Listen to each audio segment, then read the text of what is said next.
ఇక గీవిడోడు తలిగింటే నిన్నంచెలు ఇది. ఆ మహిళలను అత్యాచారం చేస్తే పుణ్యం. మధ్యప్రదేశ్లోని కాంగ్రెస్ ఎమ్మెల్యే పూల్ సింగ్ బారయ్య మహిళలపై సంచలన వ్యాఖ్యలు చేశారు. ఎస్సీ ఎస్టీ బీసీ మహిళలు అందంగా ఉండరు. చూడు, వాడే డైరెక్ట్ స్టేట్మెంట్ ఇచ్చింది. ఎస్సీ ఎస్టీ బీసీ మహిళలట అందంగా ఉండరు, కానీ వారిని అనుభవిస్తే తీర్థయాత్రలకు వెళ్ళినంత పుణ్యం దక్కుతుందని పలు గ్రంథాల్లో ఉంది. చూడు, గ్రంథాలు బ్రాహ్మణ గ్రంథాల్లోనే రాసుకొచ్చిందట. ఆ గ్రంథాల పేర్లు చెప్పనుంటుంది కదా, కొంచెం ఆ గ్రంథాలను తలగబెట్టాలా లేకపోతే ఆ గ్రంథాలను ఉంచాలా అనేది తర్వాత ఎస్సీ బీసీ ఎస్టీలు డిసైడ్ అయ్యేటోళ్ళు. గ్రంథాలలో ఏమున్నదట, గ్రంథాల పేర్లు చెప్పలే, కొంచెం గ్రంథాల పేర్లు చెప్తే బాగుండు. ఆ గ్రంథాలు ఏందో ఎస్సీ బీసీ ఎస్టీల మేధావులకు తెలుసు, కానీ మనం చెప్తే మన ఎస్సీ బీసీ ఎస్టీల ప్రజలు నమ్ముతలేరు. కాబట్టి ఇలాంటి దొంగలే చెప్పాలి. ఎందుకంటే వీళ్ళు ఆధిపత్య కులాలకు ఓసీలకు సంబంధించిన వాళ్ళు. ఏమని చెప్తాడు, ఎస్సీ ఎస్టీ బీసీల మహిళలు అందంగా ఉండరు. ఒకటి, వాళ్ళను అనుభవిస్తే అంటే వాళ్ళను అత్యాచారం చేస్తే పుణ్యం దక్కుతుందట. ఏది, తీర్థయాత్రల కంటే దేవాలయాలను దర్శించినంత పుణ్యం దక్కుతుంది వాళ్ళను అనుభవిస్తే అని పలు గ్రంథాలలో ఉన్నదని ఆ పలు గ్రంథాల పేర్లు చెప్పలే. అందుకే వారిపై అత్యాచారాలు జరుగుతున్నాయి.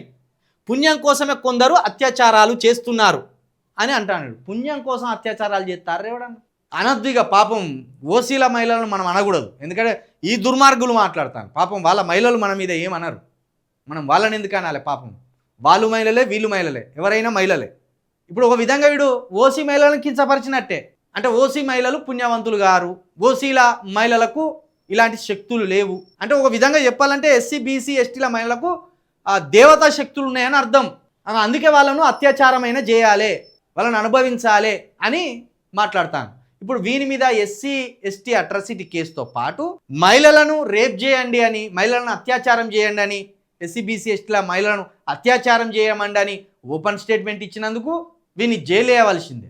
అందుకే ఎప్పుడో మొత్తుకుంటా ఉంటాం మేము, ఎస్సీ బీసీ ఎస్టీల యువత ముందు ధర్మం అంటే ఏందో తెలుసుకొని సావుర్రి అంటున్నాం మేము. ధర్మం అంటే మనుధర్మం. ఆ మనుధర్మంలో గిట్ల ఎస్సీ బీసీ ఎస్టీలను అత్యాచారాలు చేయండి మహిళలనే ఉన్నాయి.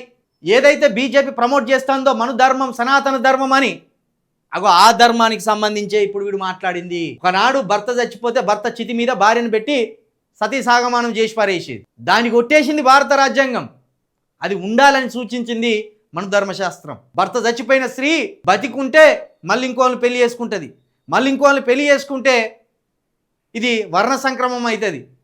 కాబట్టి భర్త చచ్చిపోగానే భార్యను చంపాలి. ఇప్పుడు వీడేమంటాడు, అదే మనం ధర్మశాస్త్రాన్ని వాళ్ళు బీజేపీ ఏదైతే చెప్తుందో ధర్మం అనే పేరు, సనాతన ధర్మం అనే పేరు, ఆ సాకుతోటేమో వాళ్ళు స్మూత్గా చెప్పేస్తారు. ఇప్పుడు తెలవాలి మన బీసీలకు ఎస్సీలకు ఎస్టీలకు, అది ధర్మం కాదురా అయ్యా, ధర్మం రా అంటే ఈయనరా. అర్థమైంది కదా.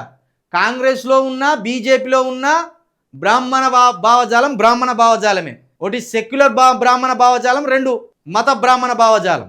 ఇప్పుడు ఒక్క దళితులనే అన్నారు అనుకో, హ్యాపీగా ఫీల్ అయ్యేటోళ్ళు బీసీలు కూడా. కొంతమంది బీసీలు అటువంటి మూర్ఖత్వంలోనే ఉన్నారు కొంతమంది, అందరనం. ఇప్పుడు కంచాయిల యాదవ్ గారు ఉన్నారు, అద్భుతమైన బీసీ. నిన్న పృథ్వీరాజ్ యాదవ్ అన్న అద్భుతమైన బీసీ. బీసీలో కొంత పోరాట యోధులు, దీన్ని అర్థం చేసుకున్న వాళ్ళు, ఈ కుట్రలను అర్థం చేసుకున్న వాళ్ళు ఉన్నారు. దళితులను అనగానే కథం అగ్రవర్ణాలతోటి కలిసి కొందరు బీసీలు సపోర్ట్ కొడతారు. మలిగాన్ లాంటి బీసీలు.